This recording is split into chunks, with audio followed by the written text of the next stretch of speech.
As axudas europeas para a compra de vehículos eléctricos non causa o efecto esperado nos concesionarios. Coa aprobación destas subvencións no aire, moitos compradores apostan aínda por coches a diésel ou gasolina. O Goberno central segue anunciando o Plan Moves de axudas para a compra de coches eléctricos, unhas subvencións que chegarán, segundo o ministro de Economía, o antes posible. O certo é que as medidas tomadas ata o momento pola Unión Europea e o Executivo español non están situando os vehículos eléctricos como pretendían. Moitos compradores seguen apostando polo diésel e a gasolina como principais alternativas, cun repunte importante nos híbridos.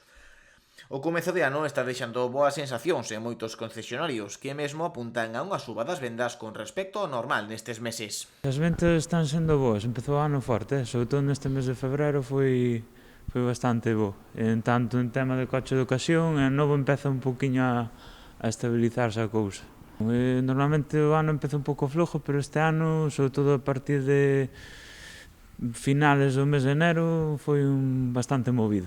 Sí. Véndese sobre todo coche mediano, pequeno, a xente ahora tampouco se vai a coches extremadamente grandes, non sabes? Prefieren un cochiño mediano, hai que nos prefieren máis altos, outros normales, máis baixos, pero bueno, en principio coche mediano tirando a pequeno. Home, está claro que o coche non se compra todos os días e tenche que gustar, o sea, ao final se hai unhas diferencias pequenas, pois vas ao que máis che guste. Pero bueno, a xente fíxase tamén no precio. Sí. Os seminovos, coches, por exemplo, nós que estamos traendo moito coche seminovo, así non moi kilometrados, ese tipo de coche estáse vendendo moi ben. Dende este establecemento aseguran que moitas desas axudas non están ben formuladas, xa que os compradores deben esperar demasiado tempo para recibir o importe. O tema das axudas, a ver, sempre xa o di a palabra, non? Pero claro, tiñense igual, desde o meu punto de vista, plantearse de forma diferente.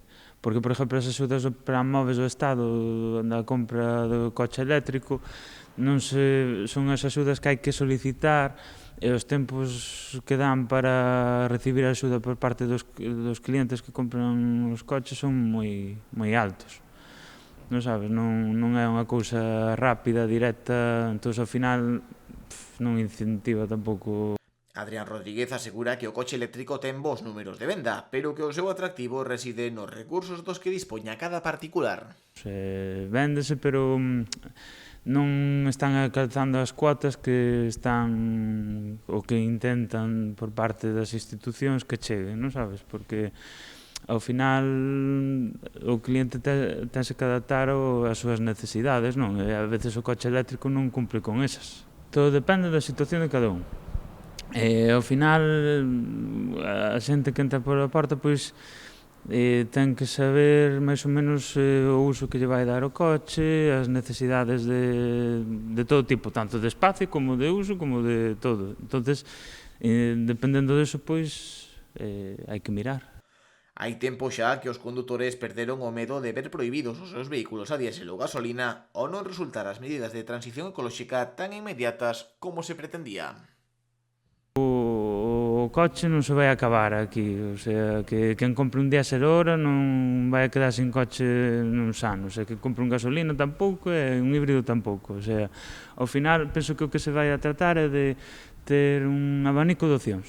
Ti, dependendo das necesidades que teñas, tal, pois vas a un coche, vas a outro, pero ninguna opción é mala, o sea, podes ter un gasolina, un diésel, un híbrido, un eléctrico, pero dependendo das necesidades que teñas, claro. Fai un tempo había, pero ahora xa non, porque ao final os coches seminovos, os coches novos que se venden nesas tecnologías son bastante limpias, o sea, o tema o que había que facer é ir renovando o parque automóvil pouco a pouco e ir introducindo coches máis novos e así é como se lograría ao final reducir emisións e todo eso.